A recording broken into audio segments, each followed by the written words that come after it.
Hello, everybody, and welcome to Week 5, which means it's Episode 5 of Hot Takes. My name is TJ, and I'm joined by my constant co-host. It's Sottle. Sottle, how you doing on this beautiful morning or afternoon or whatever time it is, wherever you live? I don't care. Beautiful intro, as always, TJ. Flawless, smooth, clean, everything I've come to expect. I'm doing great. Feeling refreshed from yet another format change in the Grandmasters, moving into Last Hero Standing. I think we had some really great action going down. I'm looking forward to Derek's top 5 moments this week in particular, because I think there will be some pretty awesome top 5s in there, because this was a pretty exciting week all in all. High-level play, interesting lineups, all the things that Last Hero Standing had to offer. So I'm feeling great, feeling refreshed, ready to go. Yeah, it was nice. I'm just excited that we get another week of Last Hero Standing before we go back to Blood Boy Conquest. But yeah, without further ado, let's get into our hot takes. Hot take number 1. It was correct to not ban Priest this week. I mean, it's a good shout, right? Like, Yala in Europe and certainly some of the Americas lineups that were leaving Priest up were successful, right? We saw them progressing all the way through to finals and eventual winners in some case. But they did largely fall at the final hurdle. But as I was tirading about during the European broadcast, like, Yala was just so favored in every series he was playing by leaving Priest up, right? Like, when I was saying Frenetic was unfavored in this series back when he was still a twinkle in his father's eye, like, I think that's absolutely true. I think Yala just outbuilt him in terms of the lineup. And Frenetic had to reverse at least 2 unfavored matchups to come away with that win in the final, which is not to demean his victory at all, but I do think Yala was an overwhelming favorite and had a good lineup overall, and I think the same was true largely with the successful players in Americas. Am I right there, TJ? I would say so. Yeah, I would say so. Are you done with your take, or shall I offer a rebuttal already? This is new to me. That was like 20 seconds. It's like you're actually following the rules, which we threw out of the window on week 2 of this season. Yeah, exactly. Go ahead, TJ. So, the thing that Priest is, widely considered one of the best decks, even post-Hysteria nerf, right? Oh my gosh, it's 1 mana more. Priest is still one of the best decks in the metagame. But the thing about Last Hero Standing is you usually don't want to ban classes that have like polarized matchups, unless you built your lineup wrong. Because if you're banning a class that has polarized matchups, then you're giving up an opportunity to counter that deck with something that has 60+% win rate, which is the goal of Last Hero Standing. Mm-hmm. But I do feel that a lot of players didn't account for how polarized some of those matchups actually are. And I think that Priest still got wins in a lot of cases where, it maybe shouldn't have against some lineups. It was pretty much just the players that brought Warlock where it was correct to not ban Priest this week. So I'm going to catch this one on like a technicality. It's too broad, right? It was correct to not ban Priest this week for some players. No. But that's but the for question, other players, it was correct to leave up Priest or to ban Priest. Right, but that's the question, right? It's implied, I would say, in that take that you are then bringing a lineup which is powerful to leave Priest up. For example, having Warlock and Weapon Rogue in your lineup as Yala did, so you just always have Q-Snipe decks. Like, the amount of series where it looked like Yala could just sweep 3-0 with Weapon Rogue because he was leaving Priest up and just banning the one, board-based development matchup, that strategy seemed so much more powerful against the entire field than anything anyone else was doing, which I think is the point, right? Is that you have to consider what the total strategy is, and obviously it's holistic, right? If you're choosing to leave up Priest, you're bringing different decks, and that includes Warlock and Weapon Rogue and all the hard counters. So, for me, I think I come down very hard on yes, I think leaving up Priest was very, very smart this week. To be fair, yeah, Priest I think had the least amount of sweeps, right? As far as classes go. In Americas, we saw Control Warrior sweep, Mage sweep a couple times, Token Druid sweep, and Rush Warrior sweep. Rush Warrior sweep was weird, but okay, I'll concede that one. We should just throw in the point that in APAC, which is Bizarro World, and we won't talk about it because nothing counts in APAC. Token Druid is the best deck in APAC, so forget about it. I think in APAC, every time Priest was left up, it did sweep the series, so I guess we do have to at least throw that little nugget of information in there, so our dear viewers can make their own informed decisions. Wow. Thanks, Sottle. All right, there's my argument. In APAC, Priest was great. There you go. Rebuttal done. And because of that, because Sottle so kindly gave over my argument, then a point for each of us. Nice. TJ, sometimes when you're this talented, you just have to play against yourself. It's the only way you can find a challenge, you know. Hey, I'm not one to complain about how it gets done. I'm just happy for my point. Yeah. All right, hot take number 2. The majority of the field got LHS wrong this week. LHS, of course, for those who aren't familiar. Last year, saying this format we played. It does, yeah. Kind of play around the same thing, right? The way you do Last Hero Standing is wrong, TJ. It's wrong.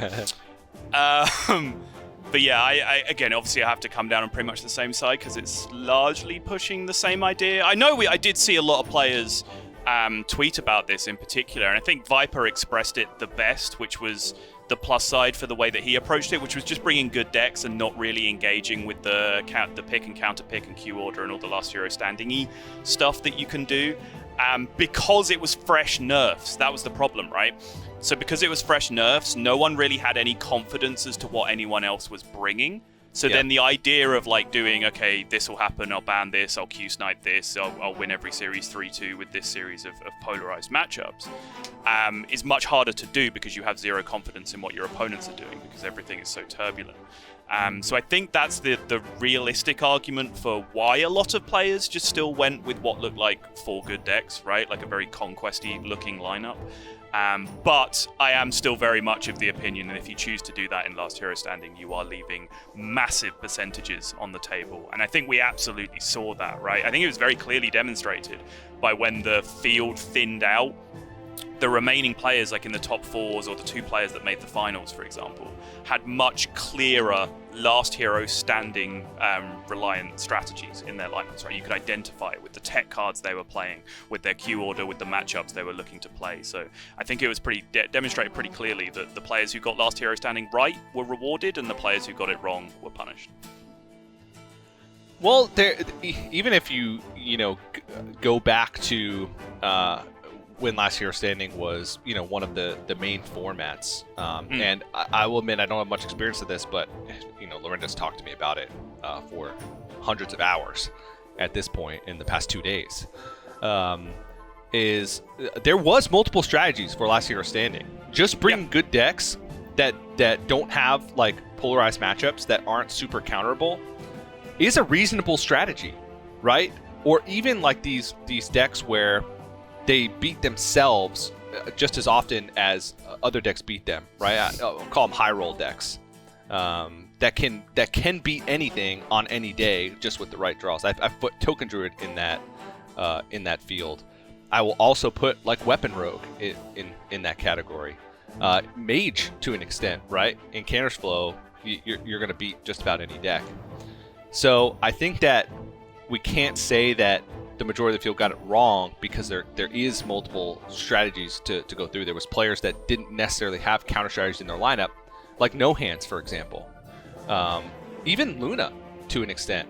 Both those players, I'm using Americas as an example, got to top 4, and they didn't have like this Last Hero Standing strategy where you can look at the matchups on paper and be like, okay, this is what they were going for.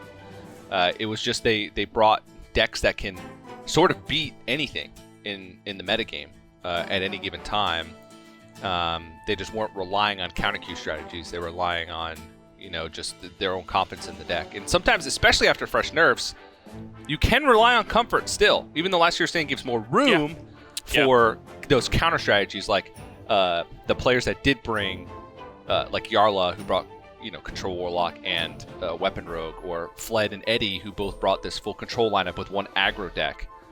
Those are like specific lineups meant to counter the popular metagame decks and actually play Last Year's Standing how it was intended or whatever. But I do think there's multiple ways to do it, and I think players saw success even if they were doing it the quote-unquote wrong way. It was the correct way for them. Everyone's different, TJ. Just live your truth. That's basically what you're saying right now. But Yeah. it was hotly debated back in the day, right? Because I think the idea of bring the good decks and play them well, the counter to that was like, well, everyone else is doing the same thing, so where's your edge? So at that point, your edge becomes you're a better player, right? So I think that idea does work. Perhaps, if you are Luna or if you're no hands, if you can clearly demonstrate that you are just, mechanically better at the game than other people, if you're one of the top like 1% in whatever field that you're playing, then sure, that makes sense. But I still think for the majority of people, you would leave a lot of percentage on the table by not really engaging with the deeper strategies. But interpret that how you will. All right, well, I'm going to give Yarla a point for that one. Beautiful. Love to see it. Just because he's so great at Hearthstone. He fits every category, right? Yeah. He needs both of our arguments could to be fair, work for Yarla. Yarla will probably come second in this episode of Hot Takes, like he comes second in everything. Oof. This is the year of Yarla all day. All right. I mean, Hot take. one Yarla series does tend to last all day, so that is quite fitting. Yeah. See? Works. All right, hot take number 3. Last hot take for the week. Last Hero Standing is strictly deeper and more skill testing than Conquest. This is a very Last Hero Standing kind of episode. I'm noticing a theme. Yeah, we are doing hot takes via colleague submission here. The other casters are kind of sending them in for this season. Clearly, all the casters have Last Hero Standing on their mind because that's basically all we've got. This one is very easy for me to disagree with, TJ, because even though I'm a huge fan of Last Hero Standing and I do prefer it to Conquest, this hot take has committed the cardinal sin of playing the strictly better game. Strictly better. Yeah, LHS is strictly deeper and more skill testing than Conquest. No. You cannot make definite statements like that and have me not want to pick holes in it. So I'm coming down against this one, even though Last Hero Standing is a better format and we should have never got rid of it. Oh, jeez. All right. Well, I despise whoever made this hot take because they put me in a real hole here. Because usually the hot take is not overtly definitive. Right? Yes. Usually it's yes. it gives me a little bit of wiggle room. It doesn't bait you into thinking that it's definitive, but I can spin it enough to play the semantics game. Yeah. But this one is just, like, here, Soddle, pick apart this one. Ha ha ha ha ha. And I can't play that card. It's just nonsense, isn't it, right? Like, if you're playing Last Hero Standing in a format where one deck has 100% win rate, or no, where two decks have 100% win rate, right? Then the format is ban one of them, and then the other one, whoever wins the mirror between those two decks in game one wins the series, right? So it's not strictly deeper; it's metagame dependent. Yeah, but then that would be the same for Conquest, right? You win with it once, and if you win in the mirror matchup, the other decks are terrible, and then it comes down to player skill. So. In the end, LHS is strictly deeper in that scenario, too. What? I mean, Soddle, it is just strictly deeper because everything that Conquest has, LHS also has it. There's just an added layer of depth to it. TJ, I love your strategy here. Give me an aspect of Conquest, and I will give you an aspect of LHS that's the same but deeper. Go ahead, right now. Before we move on to this, I love that this went very quickly from you calmly explaining, pulling the curtain back to the audience and saying, yeah, I just can't really argue this, it's too definitive, and then immediately just doing that after saying that you couldn't do it. It's peak TJ, and I love it, and I almost want to concede the point to you just because of how flagrant that was. I allegedly said that. Okay. There's currently no proof that I actually said that. Or no, forget that. That's how you interpreted it, but that wasn't my intention. It's not strictly correct to say that you said that. It is not strictly correct to say that I said that. And let me find one more excuse. That wasn't me. I don't know who said that. Someone came and took my microphone and said it. Mm-hmm. Stop the timer. I won this hot take by a lot. There's no timer anymore. Oh, unlucky. Yeah. Or maybe there is a timer. I don't know.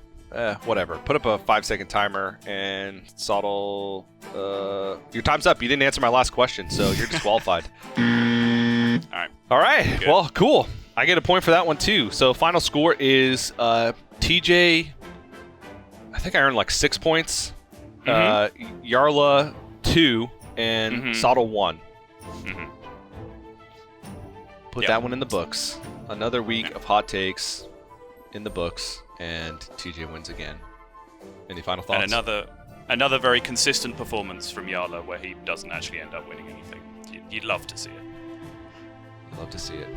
I don't know, Sottle. We only have 2 weeks left. You are in the bottom 4 right now of hot takes points. So I would pick it up unless you want to be relegated from the show forever. Wait, does that mean fight back Yarla in then? Does that mean Yarla then gets promoted to hot takes? Does he have the most points in the hot takes Masters Tour system? No, actually, I'll be the only one who's not relegated because there's only been 5 people who have earned points so far this season. It's been me, Yarla in 2nd, Derek in 3rd, and Bank Yugi in 4th, and you're in 5th. So currently, you all are getting relegated except for me. So I would really step up your game in the future weeks, Sottle, because it's first or bust in hot takes relegated. You don't want to have to fight yourself back in Masters Tour hot takes because we don't even do hot takes for Masters Tour, so you can't even earn points to get promoted again. Good luck. I feel like this system doesn't make any sense, but maybe that's just very fitting in the long run. Yes, it is. But with that, thank you, Sottle. That's it for episode 5 of Hot Takes. We have another week of last year's standing coming out for Grandmasters, so make sure you tune in for that. But until then, we'll see you next time for more Hot Takes.